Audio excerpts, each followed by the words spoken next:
say the road to hell is paved with good intentions, but what if those intentions were more sinister from the beginning?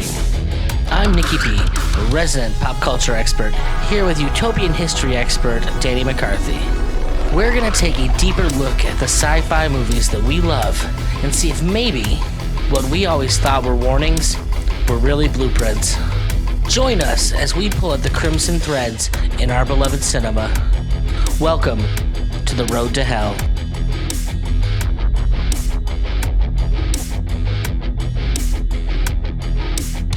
Welcome back, everybody.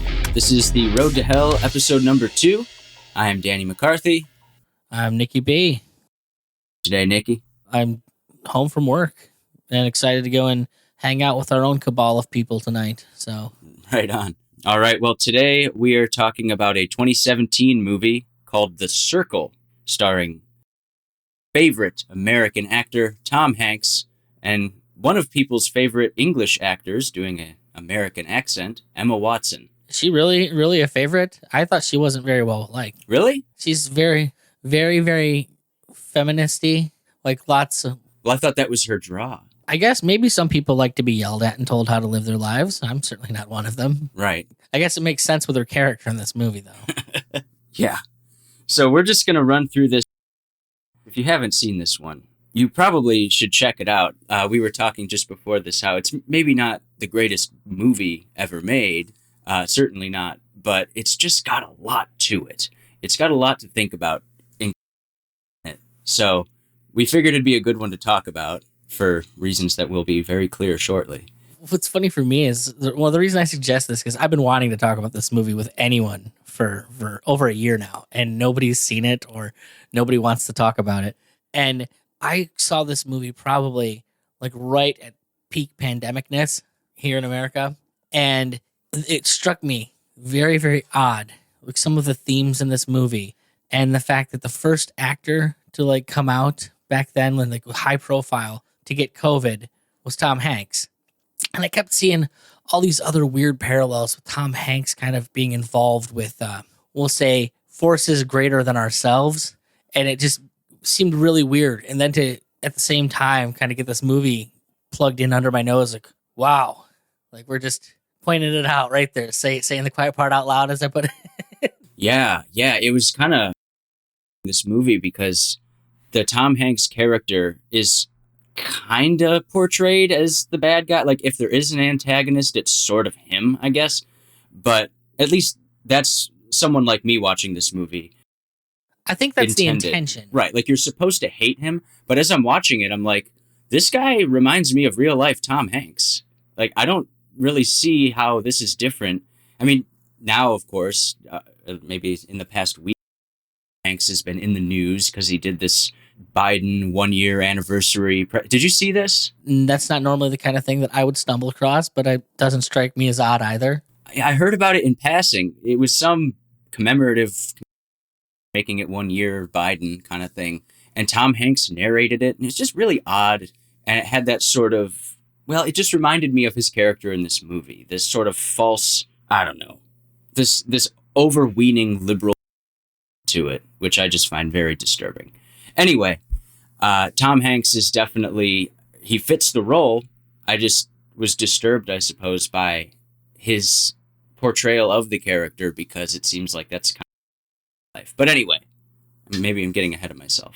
He's super nice. He's just the nice guy. I mean, you know, you think back to Big, you think back to The Burbs, The Money Pit, all these great movies of my childhood, and like you can't not like Tom Hanks.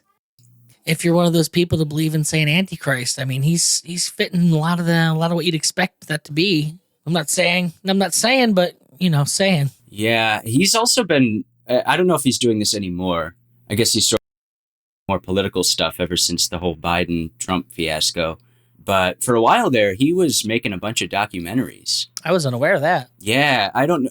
He was narrating some of them and producing a lot of them, and I guess the idea interested in big historical events. He produced a lot of documentaries that just sort of provide you with the standard, you've heard it a million times, narrative of things like World War II and whatnot. And I just kind of, that always struck me well. Is this movie listed as a documentary? Well, The first thing that jumped out at me as I watched this movie was that one of the production companies is called Likely Story. So, documentary. Wow. Yeah, it's like, really, guys? Likely Story. Look, I've stood by it. I've always questioned people as to why the company that owns Google is called Alphabet. Yeah. And I just thought it was their way of advertising that Google's just another alphabet soup agency. Pretty much. It's a little too on the nose for it to be a coincidence, in my opinion. And you got to imagine that these people want to have a little fun if they're trying to control the world, right? Right.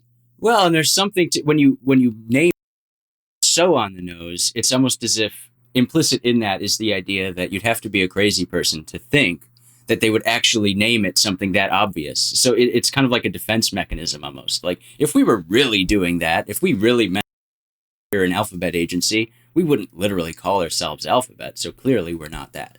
Yeah. It's like the opposite of he who doth protest too much or something. So let's get into this movie here. Yeah. The general consensus of a movie is a girl gets a job at like a super awesome company like Google or Facebook called The Circle, and essentially the company treats her incredibly well, so well that it begins taking over her entire life.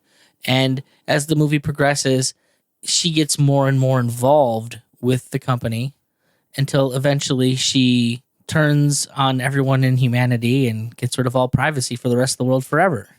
That seemed like a pretty concise synopsis of what the movie is. There it is. That's the whole thing. It's weird the way it unfolds because the entire movie, like you're like, that's really how the decision that you would make in this situation. I mean, we're talking, she literally moves on past like a friend of hers dying, and she's partly responsible for it. And somehow it just manages to push her deeper into clutches of this overarching ideology that she's dealing with. It's just a lot for this person to take on, I guess. She's a bad person, and she's an idiot too. I mean, she's very well. We'll do it. She starts off. The movie opens with her by herself in nature, so it's a very stark juxtaposition to where the movie ends. And I think that's probably supposed to be a. We begin in nature. She's kayaking by herself. And then her solitude is interrupted by her smartphone ringing. And then she's got to go to her shitty job. Call center. Yeah, that's how we set the scene. And then, the movie does what movies do, where her car breaks down. And that lets us know that she's poor. So that's our introduction to the character, right? Her life kind of blows. Well, not to get too off. Like, I mean, there's some little things in this that just blow my mind. Like, did you hear the phone call when she's at her shitty call center job? Like, I think is also there designed to do something specific, because it's over like the guy mixed up the numbers and he owes them 13 cents on his bill. And so she's calling to tell him that he's late on 13 cents. Yeah. It's like this is the kind of work that could be automated, basically. Yeah. And moreover, like, companies are so awful that they will badger you and make your life crappy over 13 cents. Pretty much. So what's she going to do? She goes and works for a good company. Yeah, her friend gets her a job at this place called The Circle, which, it's a tech company, but they seem to specialize in everything. They make phones, they make laptops, they have social networks, everything. So I don't know if you've ever heard this. There are only two things that a company does. It either bundles or unbundles services. And they are a bundling company. The main guy created a software that was designed to basically integrate everything in your life. And so the end goal of this company, and it keeps going further and further down that rabbit hole, is to make it so that this service takes care of everything in your life. And they, as time goes on, they make it seem like, oh, why do you need to have 15 passwords? You just got to have the one thing that takes care of them all. Just let's integrate everything in here. Right. Holism and convenience are the motivating ethics of this company, for sure. We see this theme over and over again. Everything should be in one place. How nice would this? And there's also this sort of idea that bringing everything under one umbrella is sort of the culmination of human potential in a way, right? Like the only reason everything's all spread out is because we're not doing as good as. But if we improve our technology, we'll be able to streamline the human experience. And you got to admit there is something a little exciting about that prospect. Like as a person, God, I mean, you think about all the time you waste in a day just jumping through all of the different hoops for all of the different crap you do in a day. That's why the Facebook login thing, where every website allows you to use Facebook to log into it. I mean, how many of us are still digging ourselves out of that? Because God, it made life so much easier for the time that you do it. And then you realize, oh crap, now Facebook controls how I log into everything out there. And I don't have a way to access my anything else without getting through Facebook first. And you can undo it, but it's a pain. Yeah, absolutely. It's again, in a world where everything is being sold on the basis of convenience, and then you recognize that the only way out is inconvenient, you're just disinclined to disengage, right? The incentive is always in the direction of convenience, and who doesn't want things to be convenient? It's the reason this stuff is so scary, this technological over. It's scary because it is alluring. If no one was attracted to it, then we wouldn't be talking about it or concerned about it at all. But it is alluring. I'm attracted to it myself, It's like, well, we're like the people that are all on edge about this. And like, God, it sounds right. Good. The reason I'm so concerned about this stuff is because secretly I would love to have robo eyes. I'd love to be able to all of it. The superhero kind of programmed into the prospect of transhumanism. Of course, it's alluring. That's why I'm worried about it, because, well, I know I'm being sold. Well, everyone wants to be greater than they are. Mm-hmm. And when it seems like that's possible, why not? I mean, everyone's afraid of death. And so the idea of somebody being able to make you live forever, God, sounds great. Yeah. Why wouldn't you want to be uploaded into a computer? Well, more importantly, why wouldn't you want to have some supercomputer out there figuring out exactly what you need to have vitamins and mineral-wise and vaccines, and just you show up in the morning, it emails you your shot into your little shot thing, and you shoots you up every morning and makes sure you're perfect. Mm-hmm. Sounds awesome. But there's always something else on the other side of that. Of course. Because human beings aren't human beings. That's right. So the building itself, I thought this was kind of interesting. The Circle head, I assume it's in California. I assume it's Silicon Valley. I don't think they say actually where they are, but we'll call it California. Well, Golden Gate Bridge is there. Oh, is it? I didn't even notice that. You're right. Yeah, okay. That's where she's kayaking. Oh, you're right. Okay, so it's definitely California. The headquarters is a smart building, basically. The whole structure of the building has been integrated into the internet, because when she walks in, immediately the actual has synced up with her social media stuff that's in her phone, so that when she gets into the elevator, it personalizes her experience, right? It decorates the walls and photographs from her Facebook account or whatever. Again, the internet is sort of reaching into her personal life, her persona online, and then bringing it out and projecting it.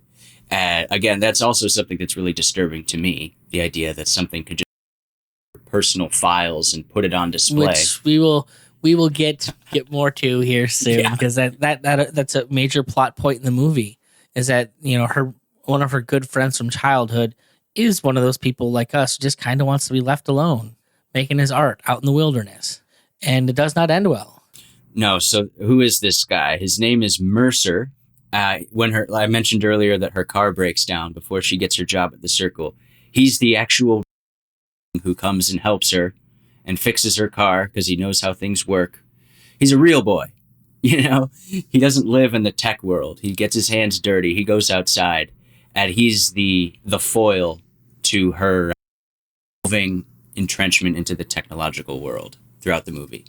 Absolutely. And he is someone who clearly he has made his decision that he doesn't need this. He's just gonna take his deer antlers that he finds, and he's gonna make them into, what do you call it, chandeliers. And so that's a fun part of the movie. So Mae is the main character, if we didn't mention that. She takes a picture of one of Mercer's chandeliers, meaning well, puts it online, and of course, these Silicon Valley millennial vegan types flip out on this dude for making chandeliers. Because he's the murderer. Mm-hmm. He's a terrible person. He's exploiting the animals, that sort of thing. And it ruins this dude's life, basically. Like, he has to go into hiding because everyone is just on him constantly. And she's sorry about it, but more technology would be the answer. She never, at any point in this movie, seems to really take a step back. Or if she does take a step back, it's immediately followed by 2 steps forward. Well, she's given every opportunity to make the decision to say, maybe we need to think more about this technology that we're using. But she sits there and I mean, she says the line in there, well, you don't get rid of the tool because somebody's using it wrong. Or, just because it doesn't work perfect doesn't mean it can't be fixed. That mentality. And I mean, once again, it's hard to argue that, yeah, there probably is a way to make this work. But what's gonna go in the meantime? We did skip a little bit past, I think, prior to the meeting with Mercer that first time, like when and all that stuff breaks down. It actually is when she decides to go live. It starts with they make a politician wear a video camera to show everything that they're doing, and they call it going transparent. And so she thinks it's kind of a silly idea, but she's having a hard moment because of her family. She ends up breaking into ends up breaking into the kayak place, goes kayaking, and ends up getting in a storm. And as she's like saved by a helicopter, and the helicopter's like, she's like, oh, thank you. I don't know what I would have done if you hadn't managed to. Don't thank us. Thank Sea Change. These cameras that they've been posting everywhere for this company, creating like the full on, like, what's the word that we use? Panopticon?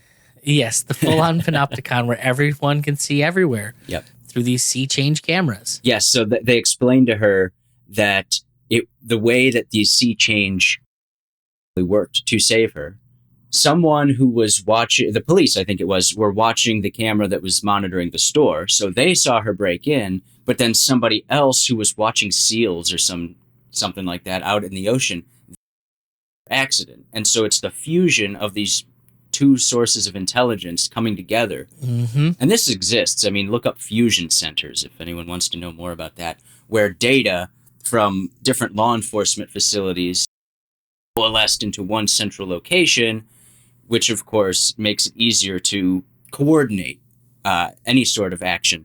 This is basically what's happening in this situation, but it's just on a much broader scale. And where you're sitting here and, man, that's an awful lot of people knowing where we are at all times. There's the moment where basically the Tom Hanks character convinces her to go out and wear one of these cameras on her person, go transparent like this politician. So she'll be the first normal person to go transparent on the idea that we're our best selves when we're being watched. If she knew she was being watched that whole time, she wouldn't have stole that kayak, and she wouldn't have went out and gotten hurt and put her life at risk. Right. So there's a couple of things that we should address there. First of all, for people who might not be familiar, the panopticon is an idea that goes back to 1790. The guy who came up with it was named Jeremy Bentham, and we'll talk more about him later, I think. But basically, the idea of the panopticon was a circular prison, in which there's a guard tower in the middle, cells are on the periphery, and the guard tower can see out, but the cells can't see out. So the people in the cells never actually know if there's a guard watching them. And so in their minds, assuming that the guard is watching them because they don't know, whereas a guard cannot even really be there. It's just the psychology of thinking you may be watched that will police you rather than actually being watched. So this Sea Change idea is made real in that you actually are always being watched, and that fact will keep you in line. So you police yourself, you socialize yourself based on the prospect that you're all watched over by machines of loving grace. So another thing that is worth mentioning, It's the Tom Hanks character who introduces this sea change, these round little eyeball-looking robots that not only are they cameras, by the way, they Data processing. yes, real time. So they know your name, they know your temperature, they know everything that's going on in the environment they're watching. He introduces these, he being the leader of this company. Now, it immediately struck me. Did you catch his first name? Go with it. Go with it. Eamon. Now, his name is Eamon, and I don't know if they did this on purpose, but Eamon is chucking these eyeballs out into the crowd, these sea change cameras. Now, Eamon just happens to be of the Egyptian creator god. Okay? He's the high god of ancient Egypt. I mean, look at the names of a lot of the pharaohs you find, Amon Hotep and stuff. It's acknowledging Amen as their god. Some people say it's amen from, although I'm not quite convinced of that. Point is, the offspring, the most prominent offspring of Amen in Egyptian theology was the sun god Ra. Ra is sometimes A-E and pronounced Re. So I thought it was just an interesting that we've got Amun-Re in Egypt. And the symbol, the highest symbol of Egypt is, of course, the eyeball, the eye that's always watching, the all-seeing eye.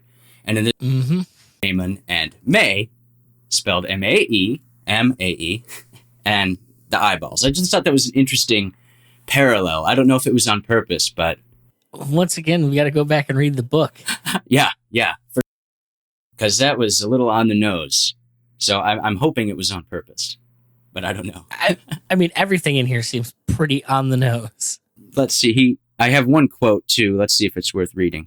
Oh, yeah. So this is the introduction of the sea change cameras. He says, there needs to be accountability. Tyrants and terrorists can no longer hide. This is the point of sea change. It's one of the points.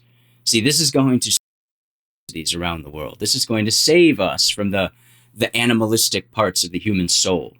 It's a utopian pitch. Mm-hmm. If we're all being watched, then we'll all be on our best behavior. Absolutely.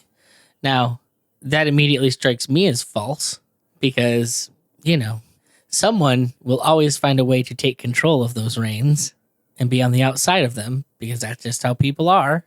And the more people you get doing that, the less robust of a way to fight something like that you have.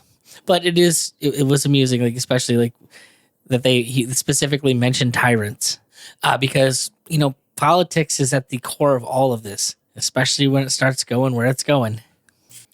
So moving along from the sea change thing, Mae is now transparent. She's ruined one of her friends' lives because he got pulled into her transparency and made him more transparent than he wanted to be. Right. And so he comes to at the circle and kind of explain to her what she did and make her realize what the problem is. And at one point he says to her, he mocks all of the systems that the circle employs.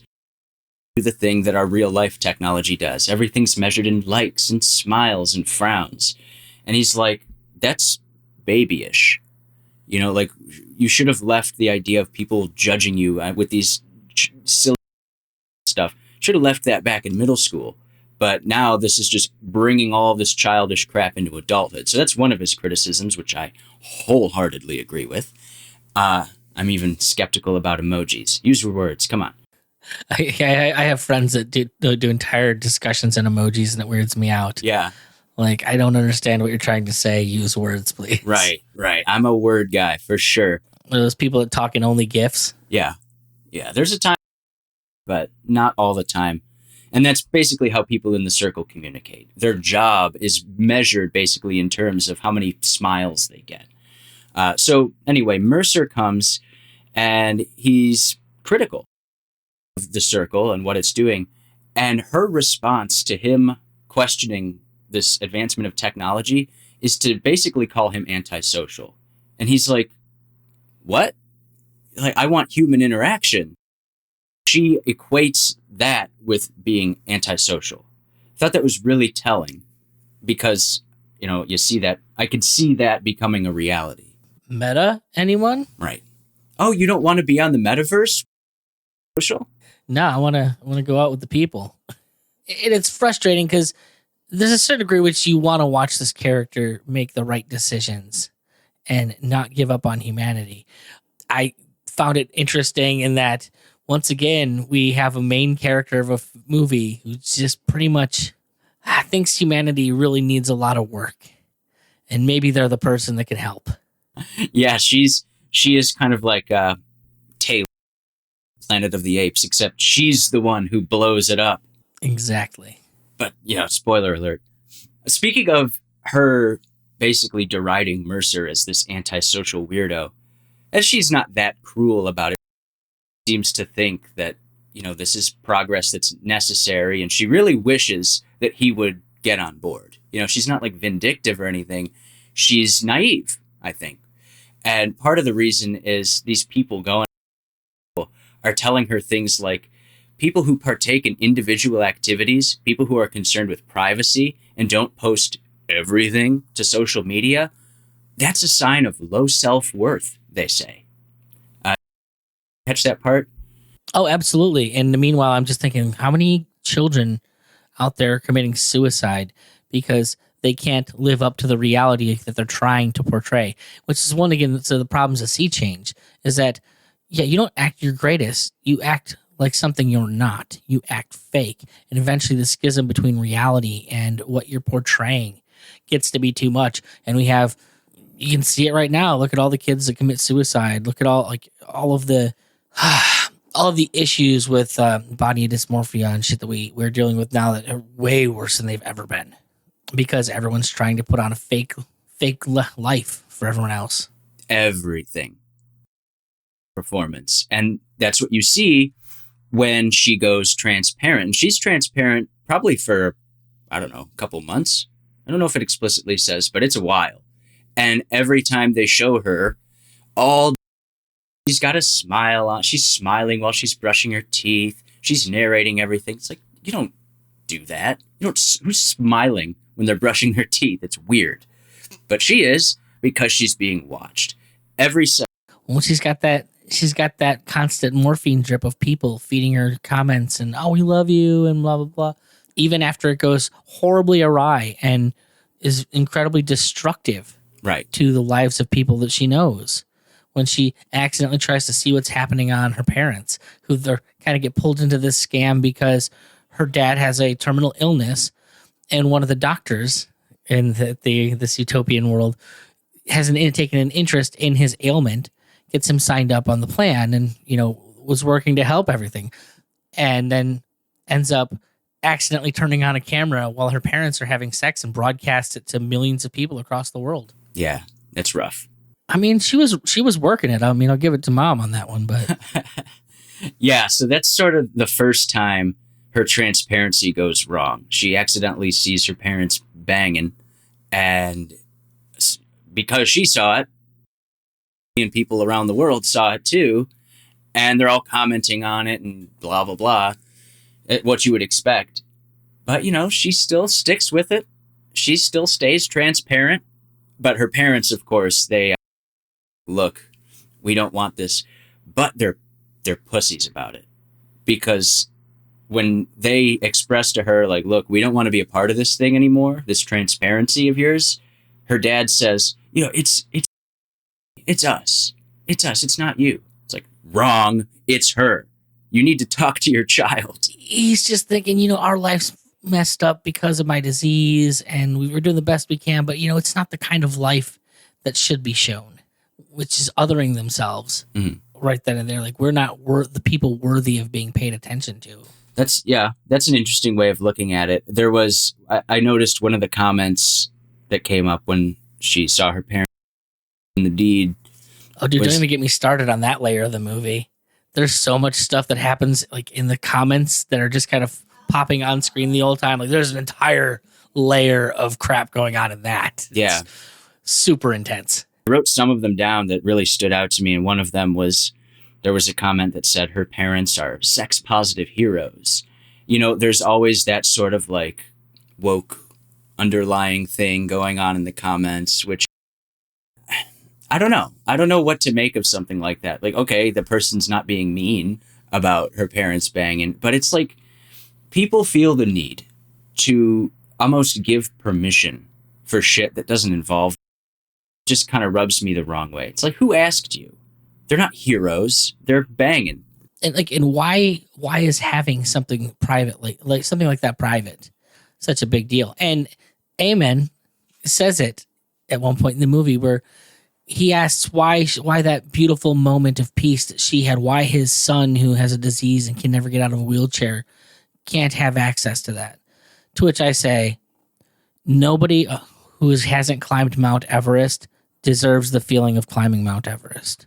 If you haven't done the work, then I'm sorry, you don't deserve it. And maybe it's shallow and awful of me as a person, but there are certain things that require effort, and it demeans them to just hand them out to people. I'll go shallower and awfuler. Not only do you not deserve that experience, you can literally never have it unless you do the thing. I don't care how advanced it is. It's like there's a metaphysical difference between things. You know, like the act of climbing a mountain is that. It's not being plugged into a machine and video gaming climbing a mountain. It can replicate that, but it's still not it. I'll die on that hill. Like, things are what they are. I mean, personally, I'd feel like shit, like I'm stealing something from someone who actually did do the work to do that. Right. Maybe it's that Thaddeus Russell's Protestant work ethic. Yeah, feeling the need that you have to work, and work is worthwhile because it's work. Maybe I'm just poisoned. Maybe, but I still think that there's to adversity building strength. Now, of course, you can overwork. You could abuse the capacity to work and ruin your life by working too much. But I think you could also ruin your life by never expending effort. If you have everything done for you, you're just going to be a soft blob, physically and mentally. One of the many things that jumped out at me in this movie is when Mae first got the job at the Circle. You know, portrayed as this kind of like nature girl in a way. And when she gets her job there, she gives a high five to one of her higher ups. It's a man. She high fives a man, and he's like, "Ooh, ow, ho ho, tough." And whatever. Wrong way. I know I've said that about a couple things. Well, I mean, there's a lot of little digs. Also in the interview, like the interview itself, there was some odd stuff, like where he's like, "Would you like to go on a date with me?" And she goes, "That's inappropriate." And he's right answer. Like, that's something that your boss should test you on. Like, it's ridiculous. Yep. There's also another moment in the interview that, oh my God, it bile shot in my throat, where he asked her, which is, when you make a decision, is it, for the better of the individual or the collective? And she goes, well, they should be the same thing, which to me was just like, they can't be the same thing. Like, you were always at odds with the collective for the most part. Well, there's a big element in this movie, back to the panopticon, utilitarianism, the philosophy that the greatest good of the greatest number is what should always be pursued. Utilitarianism was started by Bentham, the panopticon guy. Coincidence? I think not. Yeah. So there's definitely that underlying this movie as well. So I can't remember if they start like interweaving, if the politics start interweaving this into government, or if it's the other thing with her friend. Which one happens first? That's a good question. Hold on. So the thing with her friend, she's at a party on like the grounds of the Circle, and this woman mentions how they're trying to work on something almost pre-crime so that they can instantly find anyone, for missing children with a chip in their bones. Right. Meets a woman who's chipping children's bones, and she's like weirded out by it. And it never occurs to this woman who's working on the project that there might even be a criticism of that or a question of it. She's like, well, you be kidnapped? If it saves even one life, that seeds the idea of what ends up killing her friend, which is, you go on with this one. Well, okay. First of all, we should probably mention that I know there's a lot of things going on in this movie. It might be hard for listeners to keep up, but we mentioned the sea change cameras. There's also a social media network underneath the Circle umbrella. And this is what everyone's connecting through. And the creator of True You, who was also one of the founders of the Circle, this guy Ty, he has kind of gone off the grid. He recognizes the problems and where it's going, but he's still present. I mean, he's still at the Circle. Well, so specifically his character, basically, he's the guy who created it, and they've taken his creation and paid him off to keep his mouth shut, is basically what's going on. Like, they gave him millions and millions of dollars to be involved as much as he wants, knowing he doesn't want to be involved at all, and kind of keeps to himself. Now, because he is the guy who created it, he has all of the access, and they're hoping his distaste for it will keep him kind of not wanting to be involved. But he also takes an interest in our main character, Mae, and I think he feels like he might have a kindred spirit in Mae. This is also one of the, when we had a discussion about this with another group a couple weeks ago. This was a point of contention as to what all this means, because Ty Lafitte is the most screwed over character in this entire movie. You know, I think he senses it in the first scene where he kind of introduces her to the computers where they keep everybody's life. Each one of these, like, basically underneath, they use the bay or whatever it is there to cool. Like, it's an old subway platform. They're putting all these computer hard drives in that are going to store everybody's lives. And yeah. And I think he tells her a bit more than he probably should, thinking that she's kind of on his side. But she's one of those people that's perhaps like we would call them a true believer. And she constantly is looking for the goodness and the utility in all of these things and what it could be. Right. She's got this belief, as she said, that the needs of the many and the needs of the few ought to be the same. And so she's constantly trying to sort of whittle herself down to fit the holes that this new society that's being built around her are crafting. So she's always trying. She's operating on like a sort of cybernetic theory in a way, like adapting to different feedback as it comes her way. So she learns a lesson that this technology company is trying to implicitly get her to learn, and then she gets pushback. Maybe it's Ty or maybe it's Mercer, depending on the point you're at in the movie. But whenever she gets pushback, she always, before, when the technology is presented to her, she starts off skeptical, but it pushback from someone else against the technology, she's the first one to defend the technology. Which is interesting because we haven't paid much attention to the Karen Gillan character other than to say she got her a job. But we didn't mention that Karen Gillan character who got her the job is one of the, like, basically the inner circle. She's one of the 40, I think, as they call them. And or is it the Band of 40 or something like that? Gang of 40. Gang of 40. And so she's one of the top people. And as the movie goes on, she progressively begins losing it until eventually she storms out of a meeting with Mae and the Gang of 40 and disappears. And she's gone for most of the rest of the movie. And even in this instance, Mae's put up watching what this is doing literally to a friend of hers. And I think this is the I can't remember if this is the first or the second one. So now it's pushed her away, and then just because of her involvement. And then we get to the Mercer situation where they're testing a new feature, which is, dude, this is the best thing ever. We're gonna see if having all this information on everybody in the world is gonna allow us to catch criminals quicker. And so they test it out on a woman who murdered her kids but escaped justice. And it takes them 9 minutes? Yeah. 10 minutes to find this woman and bring her to the police. Well, then they say, well, who's someone that you haven't seen in a while and you wish you could reconnect with? And everyone says Mercer because they remember the horn guy.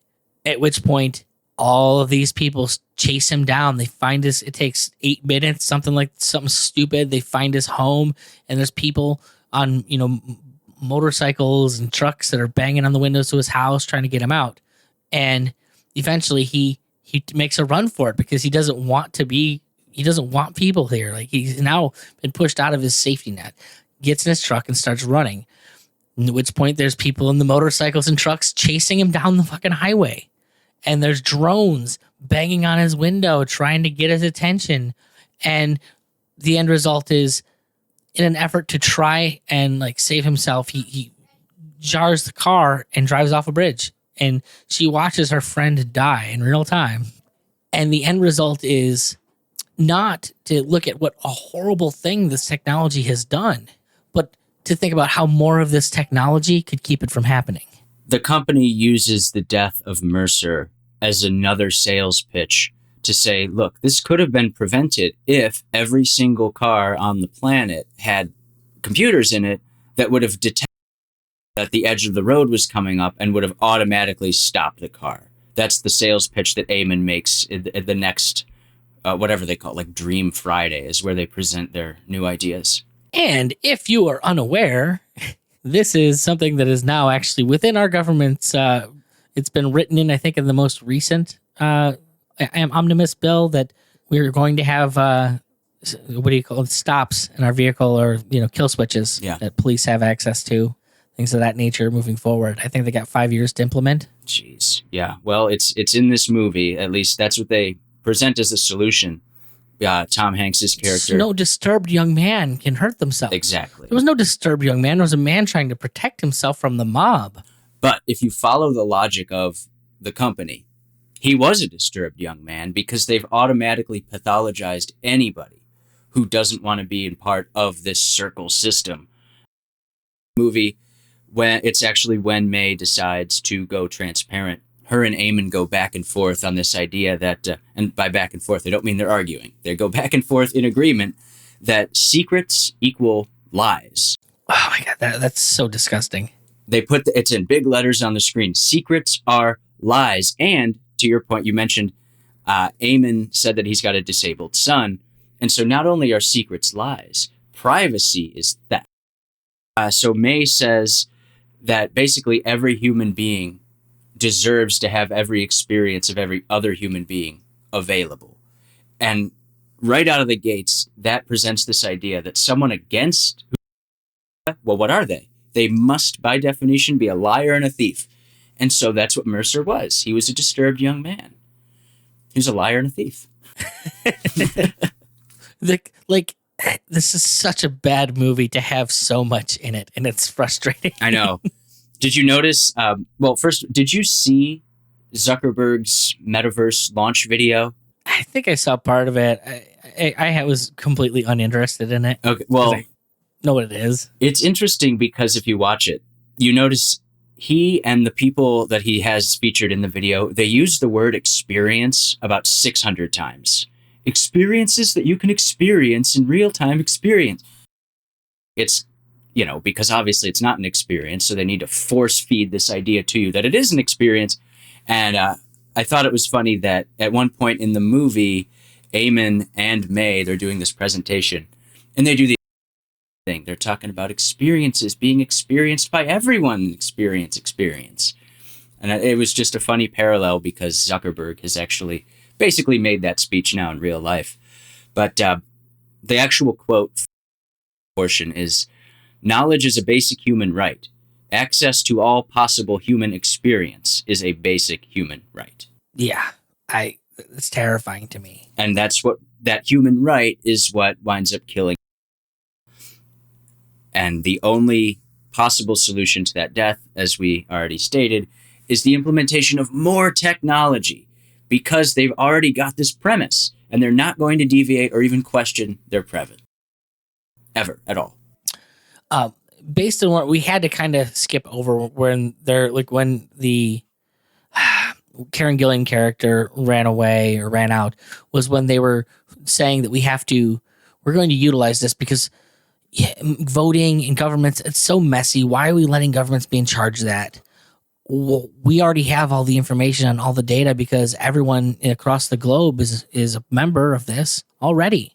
So why don't we take that and we're gonna move voting, move the voting rosters, making sure everyone in the world votes. We're gonna make voting compulsory through our system, like forcing every member of the world to have to be involved and play in the game with us. Because look, we're a private company, we've got the best interests of our stockholders in here. We're not like a government. We're not here for tyranny. Meanwhile, you're just like, that sounds a lot like government what you're doing, but they got the democracy bug. At least they think they do, but they all. You mean the good bug? The good bug? Yeah, right. No, I mean that the people in the company so much in today's world. Isn't it funny how enthusiastic for democracy people with a lot of power seem to be? Never rub anyone the wrong way. Well, that's going on in this movie. They're all like, "Oh, democracy is what we see as the answer to tyrants and atrocities all over the world." And the only way that we can ever have pure democracy is if our company manufactures and basically monopolizes the technological systems that were so the planet, because then we'll have total human awareness, and when we have total human awareness, we will have actual democracy because everyone can participate objectively. That's the theory. And it's well, and we can take out all these little groups. We're keeping an eye on the governments because everyone can see everything, and so we're all becoming part of the global community. We're not part of like individual places anymore because we all deserve to have a say in what happens in every corner of the world. Right.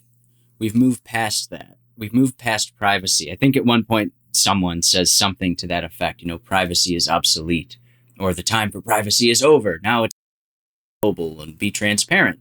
Which is something I keep feeling more and more happening in everyday life, not even in the course of this movie. Like that's becoming a concept that the guys over at King Pilled, it's a podcast I'm friends with some of the people on.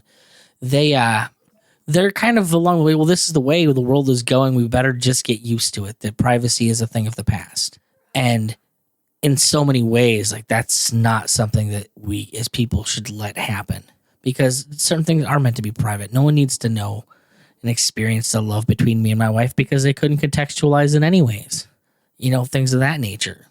Yeah, you sell it about the little boy in the wheelchair who can never go swimming or whatever, and you pull at everyone's heartstrings when you get them on board with this idea that, well, privacy doesn't really belong to you. Your experiences should be everyone's.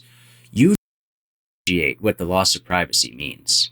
I mean, you really need to sit down and think real hard about all the implications that the loss of privacy means. There's no opting out. Like in the actual future that this to, there's no opting out. You are all being watched permanently.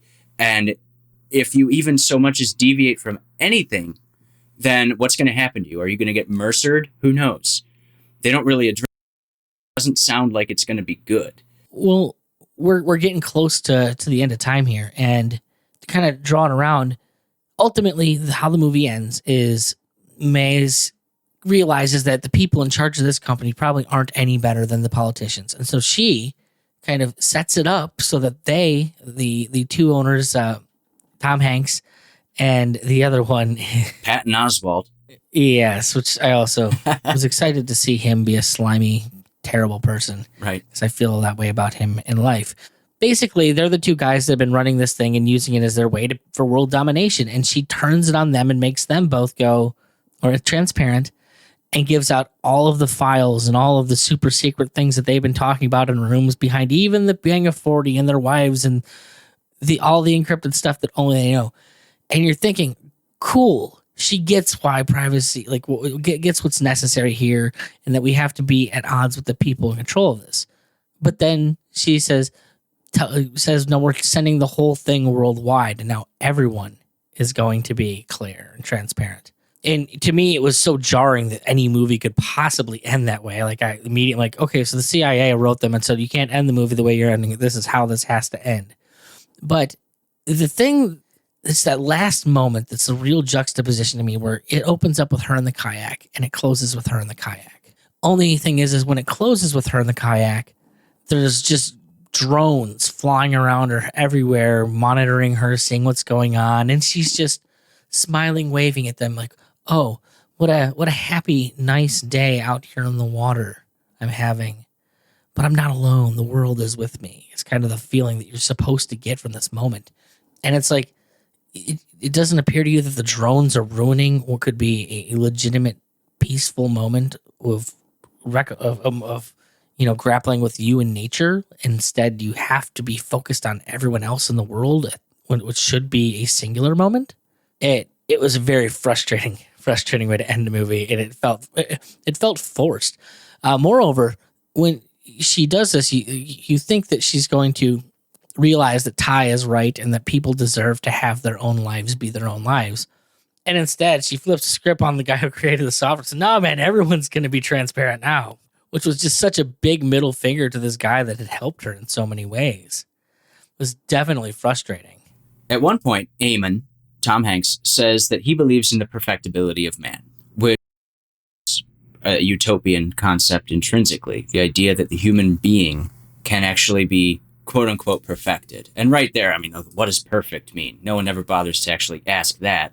But nonetheless, he says that he believes in the man. And of course, the way to get to that point of perfectibility is through advanced technology, namely this panopticon technology that we're going to be more perfect and then eventually actually perfect if we're watching each other, because that means more accountability.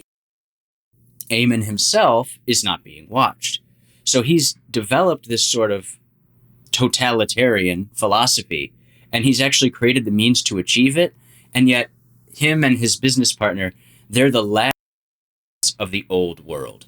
And Mae is the person, she's like the young god who comes up and rises against the tyranny of the Titans and says, well, okay, you've created the world, but you've become tyrannical with it in your old age.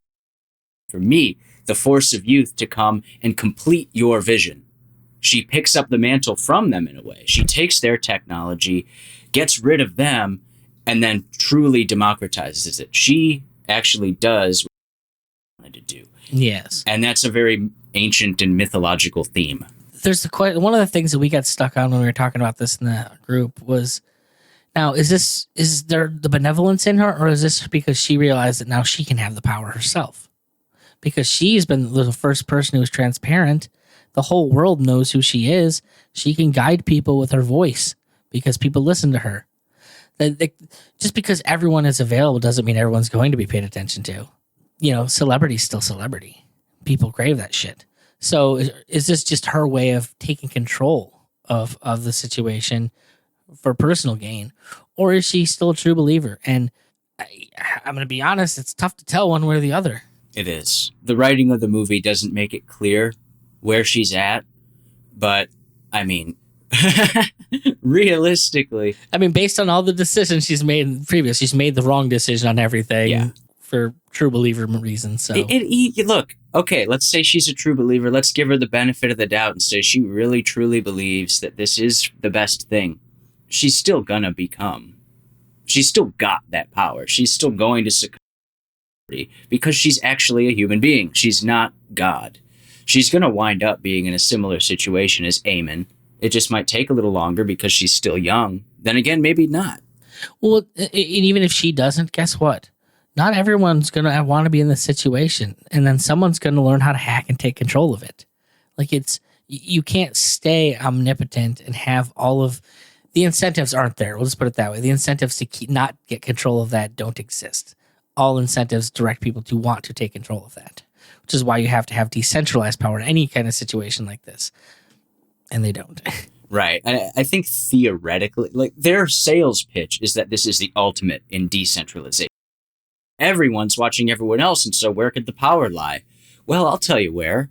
For example, Ty, at the beginning, takes Mae down, as you said, to the subway station, the old subway station. We have this impression that the internet are actually these sorts of ethereal things. They're not. They are physical computers, and they're big, and they require a lot of energy. So there's a weak point in your system right there. What is the word? Cloud just means someone else's computer. Yeah, exactly. It's literally true. And when he shows her these big computers, it's like one of these things is bigger than the eye can see, and he's like, "Yeah, that's just for like one bitch," you know. Yeah. We're just getting started, and I'm like, "Okay, well, where is this power coming from? Where are the plastics and metals coming from to make these computers? Blah blah blah blah blah." You could go on and on about what it actually takes to run this. Don't get me started on how everything is environmentalism, Danny. I guess that's how this ended the last time I talked about this movie. Was an hour of me screaming about the environment. Well, my only point in bringing it up is to say that despite the idea that this is all decentralized and we're all watching each other, Who controls the power? Well, moreover, that is that most people don't want to be in control of other people's lives. They just want to be left alone. And there's a certain type of person that wants control and wants to be in charge of other people's lives. And so the worst among us are going to end up being the ones that control everything inevitably, because they're the ones that are going to point out the moments of weakness in people. And they're the ones that are going to do their best to wear the mask longer. They're the ones that are going to find the ways to hide in the cracks. So inevitably, I mean, it's why governments suck in the first place, because inevitably it's the worst people that you don't want to have power, that seek power. And in the way that this panopticon is set up, it's not going to be any different. It's just going to be the same kind of thing. It can't not be, in my opinion. And also just think of, on a more, I guess, mundane level, imagine being 100% of the time. I think that the human body is probably just going to react to that situation with stress. Like we said, everything that she did while she was transparent was a performance. And you can't. We see this in her friend Annie, who got her the job. Sure, she plays the game for a while, but eventually she's burnt out and has to go back to Scotland or whatever to cool off and be alone. And the sort of world that Mae has now based on everyone is, I think, inevitably going to wind up in everyone being burnt out. And it's like, all right, well, then is all this just like a big conspiracy to raise people's cortisol levels so they all die early deaths? Because that's, if everything you do is being watched and commented on in real time by a bunch of losers across the planet, well, that's probably going to raise your heart levels. Well, Danny, what's even worse if it's not commented on by everyone? I don't even want to think about that. I have 0 views. Like, you're so mundane that no one on this planet is interested in watching your life and interacting with it. Not even your mom. Your mom doesn't even want to watch your stream. Exactly. And there's no positive way for it to end for everybody. Yeah. It's going to end badly. Right. One way or another, the human race is going extinct for the end of this movie. Unless someone figures out how to pull the plug. But I don't know. It's a weird one, man. I'm glad you recommended it to me. There's a lot there. Well, like I said, even we've been going for over an hour, and I'm like, I really feel like we've barely touched on it. I mean, we've got the broad strokes, and we've said panopticon a whole shitload of times, so people hopefully will go and look that up. But I mean, we haven't even gotten into like really in depth in some of the relationships and the way people react and interact in this movie, which is so driven by the way that the new technology forces them to be. It's like technology is supposed to help people, but it often ends up creating the people and making them be the way that the technology wants them to be. And the way the technology wants them to be is all predicated on this utilitarian idea of the greatest good for the greater number. Therefore, the individual must be subsumed into that greater good so that their interests align with the greater good. Personally, I prefer it where they're just trying to sell me shit, because at least I get the stuff I want. Right. No, this is all about, save the planet. This is going to get rid of tyranny forever. Creating objectively speaking, the largest and most potent tyranny in the history of the planet will stop all tyranny. I was going to say, we're going to get rid of tyranny by creating perfect tyranny. Exactly. That's the goal. And the irony is completely lost on all of these douchebag millennials at the circle. They're just, excited. Isn't it wonderful? At one point, I did want to mention this. At one point, she's showing her transparent viewers this sculpture, this modernist style sculpture that's at the circle. And it's your modern art. Like, it's abstract and goofy, and it's got a bunch of handcuffs hanging off of it. And about how, well, this symbolizes the oppression of such and such nation and their evil dictator, blah, blah, blah. And we, because of our outreach from the circle, we have sent 280 million frowns at frowns is how they're combating dictatorship. And one of the comments pops up like, I'm so proud that the circle is standing up to dictatorship. And it's just the same vapid first world, real world problems that you see so much in the modern world, where we're going to posture that we're against totalitarianism, that we're against fascism, and it all just rings so hollow. And that scene really talking about frowns and whatnot. Oh, absolutely. Once again, this is this kid shit. Like we're supposed to leave this behind when we're children. Yeah. Well, what does John Taylor Gatto talk about? Let's get him in here. John Taylor Gatto talks about the artificial extension of adolescence being a major, major function of school as being beneficial to sorts of tyrannical forces that exist. Look, let's not talk too much about that because we are guys in our 20s and 30s talking about science fiction movies surrounded by books and movies. True.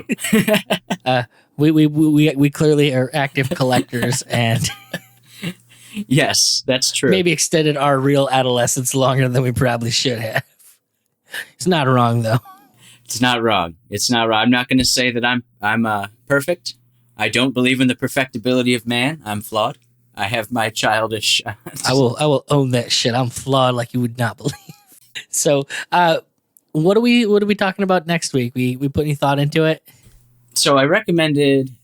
I have two ideas, and I'm wondering which one you want to go with. The first thing I thought to do was The Whistleblower from the 80s, which isn't like a sci-fi kind of thing. It's a more mundane kind of political thriller type of movie, which the reason it's relevant to utopianism in that it's a lifestyle depiction of how actual government powers and intelligence agencies operate in the real world to uphold the status quo.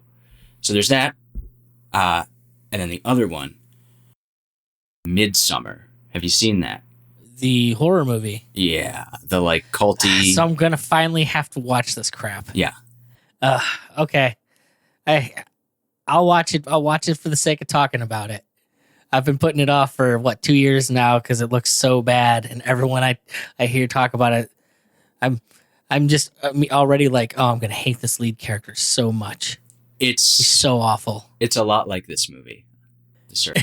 It's a lot like The Circle. Okay. Well, I'll do it for the sake of this, Danny, because I am a horror movie guy. It's got those elements to it. Mm-hmm. I'm glad I did watch The Ritual beforehand, which is a far better movie. I'm telling you. So, what we should do is we should watch The Whistleblower and maybe put behind some kind of paywall or something, or there's some bonus content for people that want to help us out and help spread the word about the show. Okay, I like that. So what you're saying is we're going to be liars and keep it secret, our ideas on The Whistleblower. Yes, I will own that. I will be a liar. We're going to steal that experience from wheelchair boys. Apparently that is the kind of men we are. So, all right. Well, don't go driving your truck off any bridges. If I do, it wasn't me that did it. I swear. Look for something in the car. I don't know, a computer or something. All right. I feel like we should have something quippy for our people. Like, hey, watch your back. Yeah. Watch your back. I don't know. And watch science fiction. You're right. We should have a little sign-off tagline. I got nothing. Oh, I'll work on it. Okay. So take it easy, folks. All right. Till next.